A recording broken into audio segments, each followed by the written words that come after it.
O'sha yerga tashsa ham bo'ladi. To'liga ham chiqadi, mushuk mo'liga ham chiqadi. Shuncha chiqindining ichidan bittasini ko'ramiz mana. Pampers ham bor mana, non ham bor. Ko'rinmas, ammo chegarasiz muammo. Aholi keladi, ot oradi. Madaniyat keladi-da, yashik qo'yib qo'ygandan keyin keladi, o'shani yashikka tashlash kerak.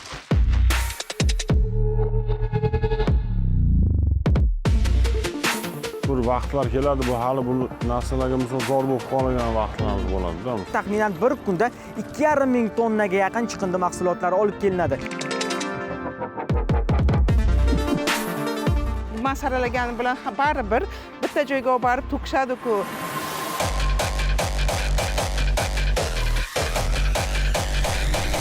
Ammo tan olish va o'zgarishni boshlash uchun hali kech emas.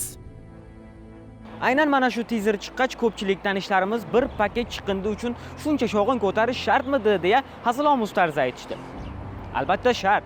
Agar biz shovqin ko'tarmasak, nafaqat Toshkent, balki butun O'zbekiston ham chiqindixonaga aylanishi mumkin.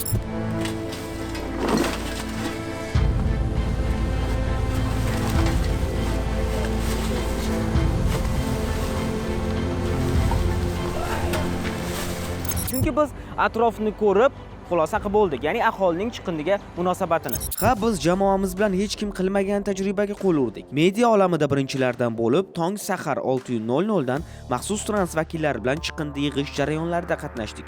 To'g'risi, holatni maqtab bo'lmaydi. Islohotlar amalda bo'layotgani bor gap, ammo bunga insonlarning munosabati juda ham achinarli. Kun tartibimiz soat 6 da boshlanadi. Ko'chalarimiz bor. Hozir Fatbol qilib yig'ishtirib, grafik bo'yicha mahallamiz bor. Haftada 2 marta kiramiz. Yo'lga chiqqanimizda tabni xira qiladigan holatlar kamroq bo'lsa kerak deb o'ylagandik. Afsuski unday bo'lmadi. Ko'chalarda sochilib yotgan chiqindilar, uysiz hayvonlar tarqatib yuborgan axlatlar, holbuki 50 metr narida chiqindi tashlash joyi bor. Ammo odamlar uydan chiqqan har qanday keraksiz narsani istagan joyiga tashlab ketavergan. Saralash, plastiklarni alohida qilish yo'q. Bu hali biz uchun orzu bo'lsa kerak. Misol mana hozir belgilanmagan joyga aholi tashiydi. Bu yerda plashatka bor. Belgilanmagan joyga musulni tashlagan. Bizda nima, o'zimni ishimdan uyalmayman. Men olib ketaveraman har kun tartib. Prosta odamlarda madaniyat yo'q, tashlab ketadi.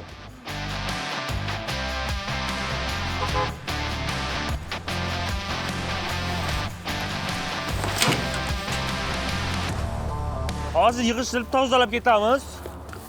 Yana xuddi shunaqa bo'lib turadi. Bir ikkita paket bo'ladi yana. Bu bir haftalik chiqindimi, qachonlik bu endi? Kunlik. Kunlik. Har kuni mana shunaqa ahvol.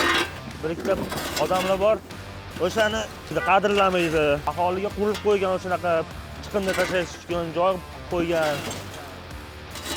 Lekin o'tgan ketgan mashinasida ham kelib tashlab ketadi. Balki uzoq deb bu yerga tashlab ketadi. Tashlash borib yoqmaydi bu yoqqa. Yo'q. Mana shu katta dom turibdi, o'shani tagida. Mana mahallani musori. O'sha yerga tashsa ham bo'ladi. Oladi grafiki bo'yicha.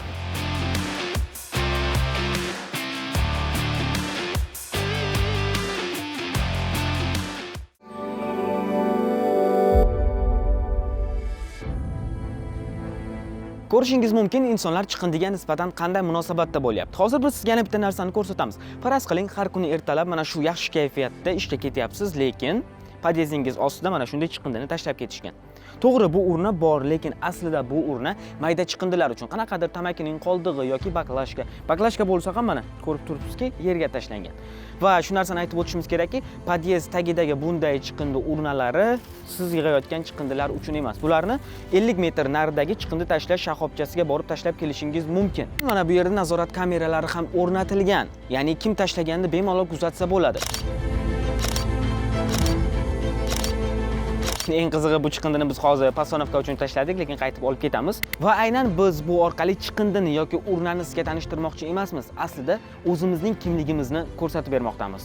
Bular hozir odamlar bari bu mahsulotni, misol baklashganini hammasini nonni ham, po'choqni ham aralashtirib olib kelaveradilar-da. Buni hammasini sartrufga qilish kerak. Saralab olib kelmaydi lekin bu yerga to'g'risi. Hech kim saralab olib kelmaydi. Yo'q, men saralab olib kelmaydi lekin. Hamma narsasini aralashtirib, ana tashlab ketdi. Ko'plarga aytaman, nonni ham tashlamanglar musorga desam, sen javob bermaysan-ki, narigi dunyoda men o'zim ana qilaman, javob beraman deb aytadi ko'plar. Mana go'rimga sen kirmaydi, sizda ham shunaqa gaplar bo'ladi. jirkib ketadi odamni bir xillari. Odamni ko'ngliga oladi ish payti. Adinni olib kelsa, misol mayli, misol ajratib misol tashlamasin, misol shuni bir adinni pastga qo'yib ketsa, aslida shu non bilan po'choqni misol musorga tashlamasin deb anaqa iltimos qilamiz. Bir vaqtlar keladi, bu hali bu narsalarga misol zor bo'lib qolgan vaqtlarimiz bo'ladi-da, misol to'g'risi aka. Buni qarang, hozir nonlarni ham. Non ham bormi? Mana qarang, nonlarni shuni tashlab ketgan. Mana idishi bor, mana idishiga qo'ymaydi. Ha.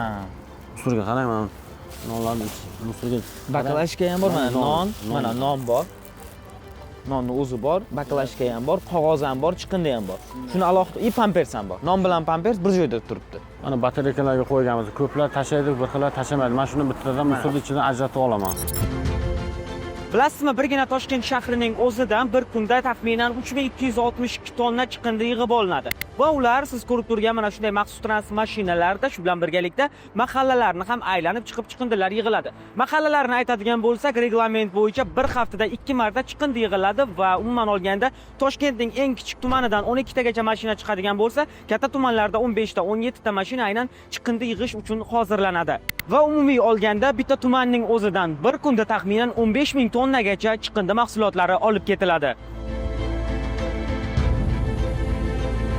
Bitta yana bitta muammo bor, lekin ko'pincha aytishadi, men saralaganim bilan baribir bitta joyga olib borib to'kishadi-ku. Bundan nima ma'nosi bor degan nimani savolda berishadi. Albatta bir tomondan bu gap ham to'g'ri-da. Birinchidan o'sha chiqindi punktlarida hozir endi asta-sekinlik bilan joriy qilinyapti. Bizda chiqindi punktlarida o'sha har birini alohida saralash qutilarini qo'yib qo'yish kerak. Bizda e'tibor bergan bo'lsangiz, o'sha ko'p qavatli uylar bo'ladimi, qishloq aholi punktlari bo'ladimi, katta baklar qo'yib qo'yilgan va bitta qilib hammasi chiqindini o'shanga tashlashadi. Agarda o'sha baklarni masalan Yevropadaga o'xshab alohida shisha uchun alohida, plastik uchun alohida, qog'oz uchun alohida, organik chiqindilar uchun alohida qilib qo'yilsa, o'sha odam ko'rganidan o'sha bu narsaga buni tashlashim kerak ekan deyiladi.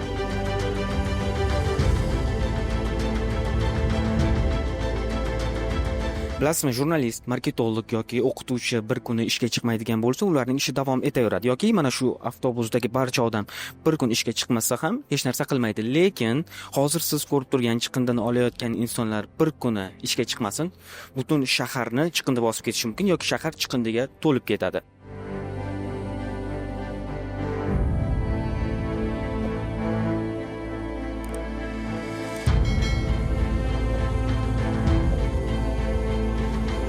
Ko'chada, kanalizatsiya quduqlarida, araqlarda chiqindilarni ko'rishga-ku o'rganib qolganmiz. Har doim bo'ladigan holat. Ammo Mirobod tumani, xalqona qilib aytganda, Sarakulka hududlaridagi yo'l yuzida sochilib yotgan chiqindilarni ko'rish xayolimizga ham kelmagandi. Shaharning markaziy ko'chalaridagi yo'llar shu ahvolda bo'lsa, chekka hududlardan nima kutish mumkin? Bu esa bizning madaniyatimizga ham, jamiyat orasida o'zimizni qanday tutishimizga ham umuman mos kelmaydi. Faqat ko'ngillarimiz oz ketadi. Bitta o'ligi ham chiqadi, mushugi o'ligi ham chiqadi. O'sha kompensasiya bo'ladi aholi. Shu uy xonadonning kuchugimi, mushugimi ochiq, огородный bir yarim metr qadar kompensasiya. Achimidi, sasimidi, hali mametta ko'chadagi o'tganligi hidi noxush bo'lib hid berib, haligi odam nima deydi? Shu kasallik shundan taqiydi-da.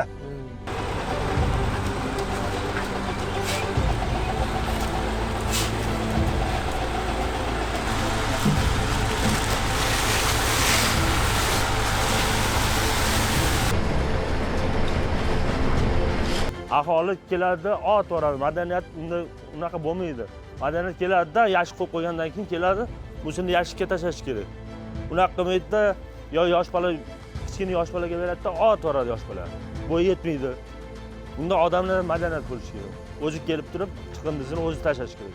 Bir narsa bo'lib qolib, bolasiga korxol bo'lsa, keyin kim aytar?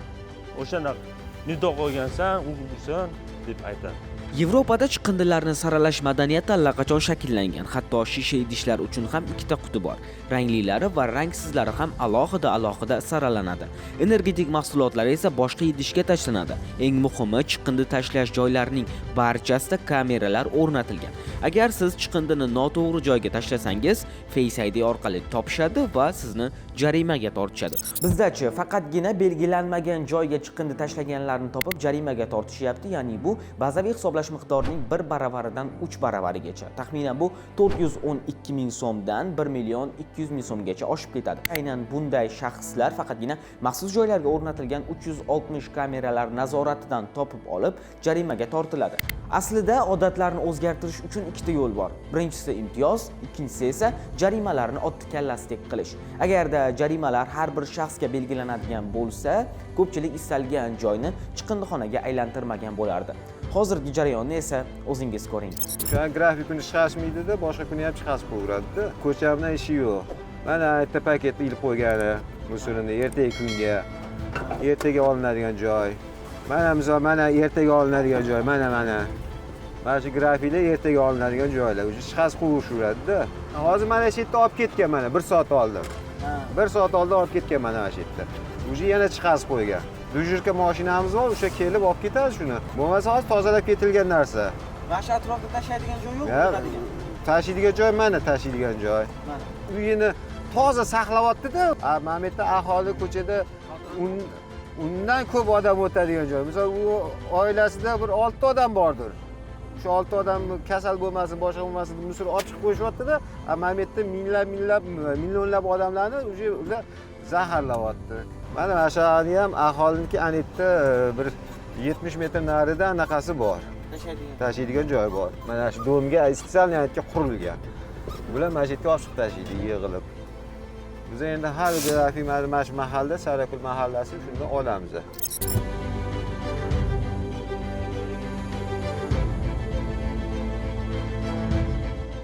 Yaponiyada chiqindi tashlashni o'rgatish aynan ta'lim davridan boshlangan, ya'ni bu bog'chada yoki maktabda bo'lishi mumkin. Shu uchun yaponlarda chiqindini saralash hayot tarziga aylangan. Ular agarda chiqindini belgilanmagan joyga tashlaydigan bo'lsa, chiqindi tashlagan inson jamiyatda anchagina obro'sizlantiriladi. Aynan u tashlagan chiqindi uning uyigacha qaytarib olib borib beriladi. Shvetsiyada esa bugungi kunda chiqindiga muammo sifatida emas, balki energiya, shu bilan birga resurs sifatida qaraladi. Hattoki Shvetsiya chiqindini boshqa mamlakatlar import qiladi. Bizda esa pistani chaqib yoki tamakini tutatib istalgan joyga tashlab ketish, shu bilan birgalikda uydagi chiqindini ham ko'chaga yoki podyezd ostonasiga tashlab ketish odat tusiga aylangan.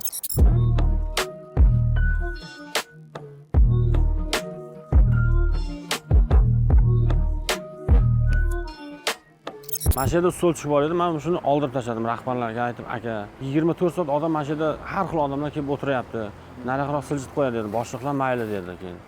Semichga ham misol nima bo'lsa musorni ko'plar shu yerga olib kelib tashlayverdi. Axlatxona bo'lib ketdi u yoq. Bu yoq axlatxona, u yoq axlatxona bo'lib ketdi. Ayollar kelib chaqib o'tiradi, gapira olmaysiz ularga, foydasi yo'q. O kun bittasini urishib qoldim to'g'risi. Nimaga? Shu musor qilmang, keyin har kun shipirib olyapman deyman. Foydasi yo'q.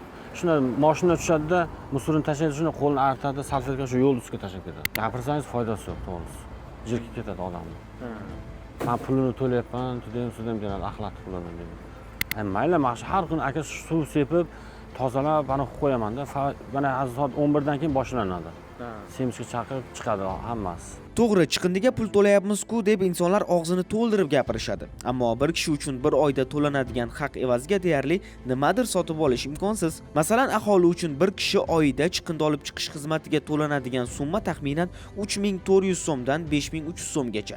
Hududlar kesimida esa narxlar farq qilishi mumkin. Ammo bu pul ham siz tashlagan chiqindi uyingizdan poligongacha ketadigan xarajatlar uchun ishlatiladi. Ammo shuni ham to'lamay uyda elektr energiyasi o'tirganlar bor. Chunki chiqindidan qarzingiz bo'lsa, elektr energiya uchun to'lov qila olmaysiz. Ko'rsatuvning boshidan beri sizga muammo haqida gapiryapmiz. Chiqindini saralash yoki uni har qayerga tashlash, bu narsani ko'rib ko'zimiz ham to'yib ketdi. Chunki bu muammoni keltirib chiqarayotgan aslida bizning o'zimiz. Hozir esa yig'ilgan chiqindi maxsus manzilga olib kelindi. Tarozda o'lchandi va bu yerda aholidan yig'ilgan chiqindilarning barchasi qayta preslanadi va 20 tonnadan oshiq sig'imga ega katta yuk mashinalar har kuni taxminan 3000 tonnadan ortiq chiqindini poligonga olib boradi. Saralash uchun avvalo faqatgina chiqindini plastikka, qog'ozga yo salfanga saralab tashlash bo'lmaydi. Uni aynan zavodlarda qayta ishlash uchun bevosita masalan baklashka bo'ladigan bo'lsa, albatta uni qog'ozini yirtib olish kerak yoki bir martalik qadoqli qanaqadir idishlar, qadoqli idishlar yoki bir martalik ishlatiladigan idishlar bo'lsa, uni ichida hech narsa bo'lmasligi kerak. Ya'ni choy qoldig'i, kofe qoldig'i, qanaqadir sok qoldig'i, balki ularni chayqab keyin nimaga tashlash kerak. Nimalarini baklashka yoki nimalarini, qopqoqlarini albatta uni ajratib olish kerak, chunki baklashkani plastik strukturasi boshqa, qopqoqniki boshqada. Plus masalan qadoqda oladigan bo'lsak, qadoqda o'zini 6 qavat nimasi bor. Ichida sellyuloza ham bor, folga ham bor, ichida plastik ham bor, qog'oz ham bor va hokazoda. Demak, ularni alohida qilish kerak. Buni ko'pincha bizning aholimizda sabri yetmaydi. Mana operator mana shunaqa befarosatda chiqindi bormi, yo'qmi, to'g'ri kelgan joyga kadr qo'yadi. Mavzuga qaytamiz. Bilasizmi, bugungi kunda butun dunyoda chiqindi poligonlaridan ham unumli foydalanilyapti. Masalan, Amerika Qo'shma Shtatlaridagi Apex poligonining umumiy maydoni 890 gektarni tashkil etadi va bu yerda chiqindilarning deyarli barchasi qayta ishlanib, metan gazidan elektr energiya olinadi.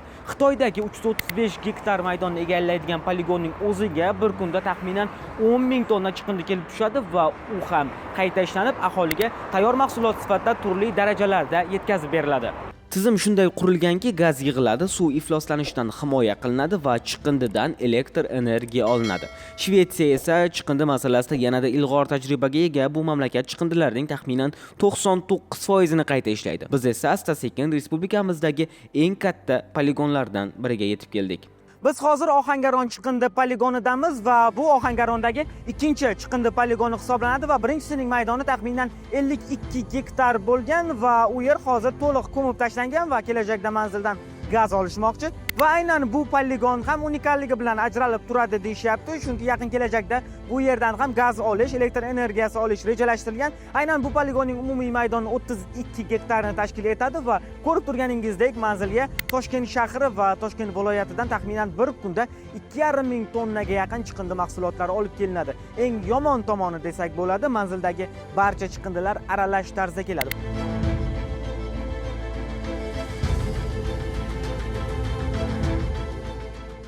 Poligon Osiyoda birinchi marta qurilgan, boshqa Osiyo bo'yicha unaqa poligon yo'q. 32 gektarli, 4 ta sloy bilan zashita qilingan. Bu 10 yilga yetadi deb berilgan. Bizga xudo xolasa gaz chiqaradi.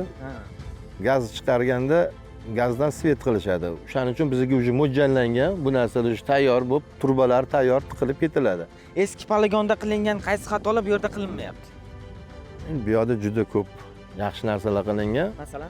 Masalan, har bitta axlat ichidan suyuqlik chiqadi, o'zini jidkislari chiqadi. Bu suyuqliklarni har doim juda qiyin bo'lardi ketqizish yo narsa qilish eski poligonda. Bunda tayyor o'zini vannasi bor. Oxirgida ko'rgan 3 taga bo'lingan poligon, 4-inchisida vanna. Bundan chiqqan suyuqlik o'sha vannaga borib tushadi, u yerda filtratsiyalardan o'tib toza bo'lib, o'ziga qaytib sepiladi yana. O'ziga sepiladi. O'ziga qaytib sepiladi. Чтобы boshqachalik kelajakda bu yong'in quriydi baribir, narsa yong'in bo'lmasligi uchun o'zini qo'llab namlab turiladi. 2 metr, 3 metrdan keyin bir sloy turpa bilan uramiz. Bu как Napoleonga o'xshab ketiladi axlat. Kelajakda yong'in bo'lmasligi uchun narsa ko'pga yetish uchun preservatsiya qilinadi. Bilasizmi, chiqindi muammosi, uni qayta ishlash poligonlardagi vaziyat 30 yillardan buyon yig'ilib qolgan muammo va buni 1-2 yilda hal qilish juda ham qiyin. Shunday bo'lsa-da, bugungi kunda aynan chiqindini qayta ishlash borasidagi harakatlar 0% dan 20% gacha oshdi va bugungi kunda qayta ishlovchi korxonalar soni ham ortib boryapti. Chiqindi poligonlarda ham polietilen mahsulotlarini yoki chiqindilarni yoqib metan gazdan elektr energiya olish borasidagi rejalar bor va bu borada investorlarga ham sharoit yaratilmoqda. Ahamiyatlisi, chiqindilarning aniq egasi ham bo'lmagan. Uni kim qayta ishlaydi, yig'ish qanday bo'ladi, qoidabuzarlik bo'lsa kim javob beradi? Hammasi ko'chada qolib ketgan muammolardan biri edi.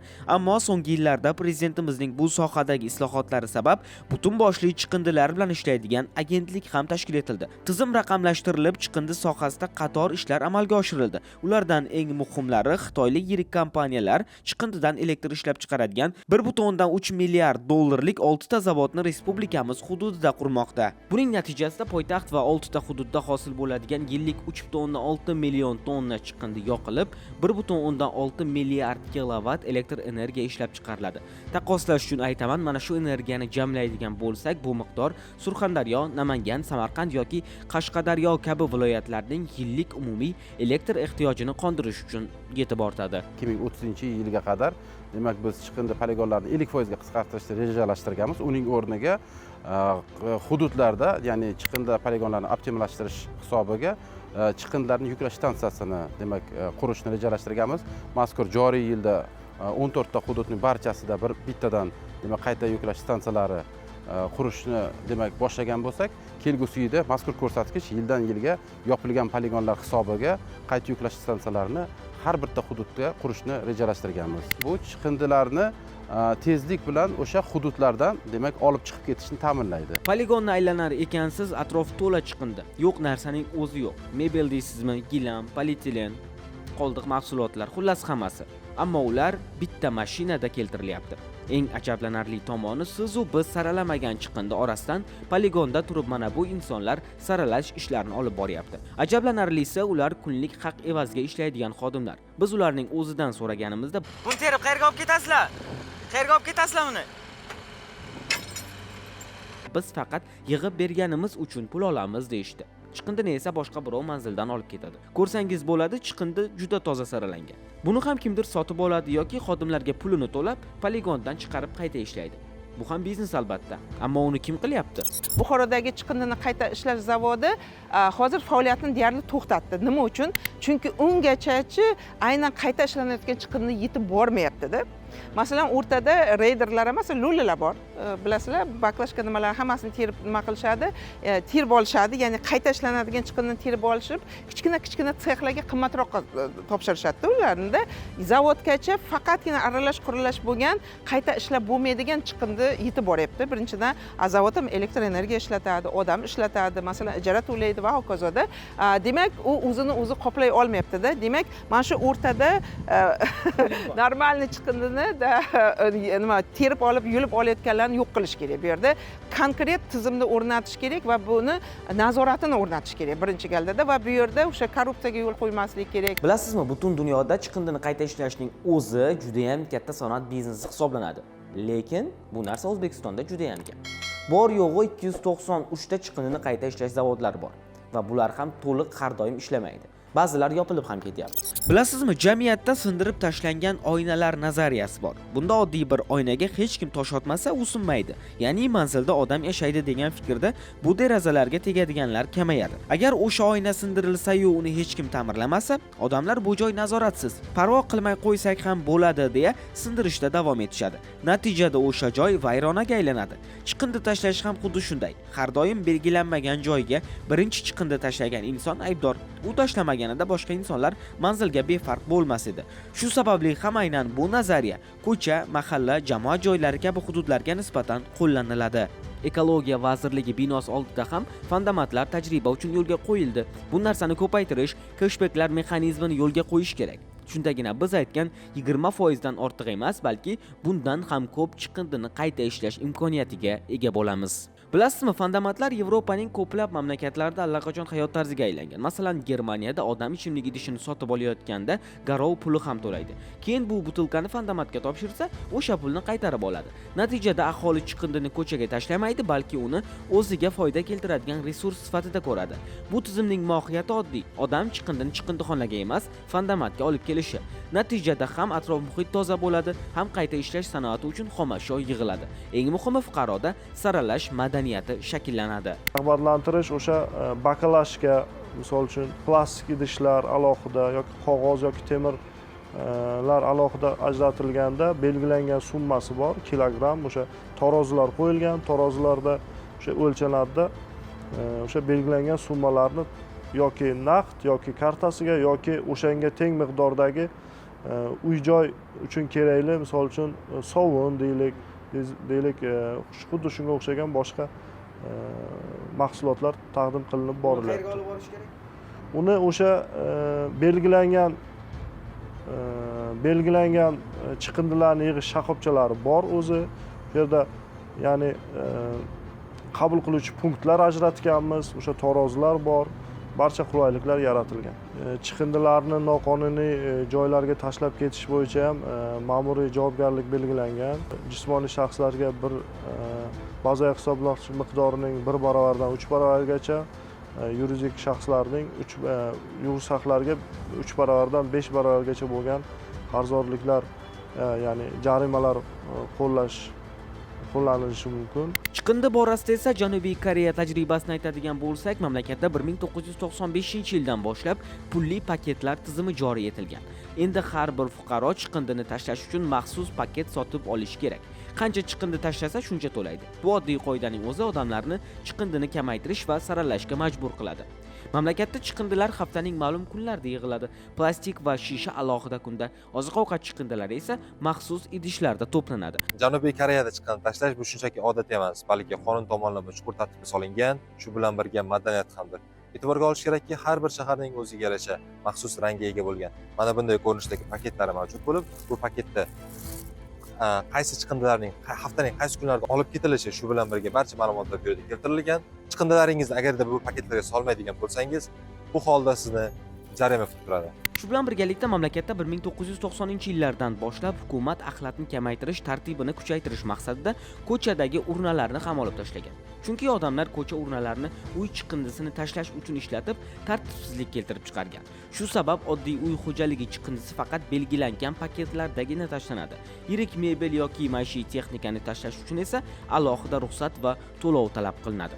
Xuddi shunday aholi turar komplekslari yonida mana bunday tarzdagi umumiy chiqindi tashlash joylar va bundan tashqari alohida maxsus qutilar mavjud bo'lib, bu qutilarda shisha, plastik va bundan tashqari oziq-ovqat mahsulotlari uchun alohida qutilar mavjud. Sizning uyingizga kelgan har qanday shaxsiy ma'lumotlaringiz ko'rsatilgan pochtani siz shunchaki chiqindiga tashlab yuboradigan bo'lsangiz, har bittasi uchun sizga 200 ming wongacha jarima yoziladi va albatta u ham uyingizga yetib keladi. Xuddi shunday chiqindi mahsulotlarini noqonuniy ravishda belgilanmagan hududlarga tashlash va uni tartibga solish maqsadida 24/7 onlayn ravishda uchun mana bunday apparatlar mavjud bo'lib, agarda siz noqonuniy axlatlar bilan bu yerda paydo bo'ladigan bo'lsangiz, bu apparat sizni suratga oladi va sizning suratingizni bazaga jo'natib, sizni maksimal holatda 1 million wongacha jarimasini kutib olish mumkin.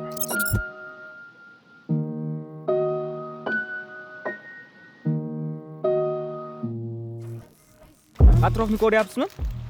Bu yerni ifloslantirgan odamlar ham men qilgan ishdan ming battar ishni qilib ketishgan. Mana atrofda har qanday chiqindilarni ko'rish mumkin.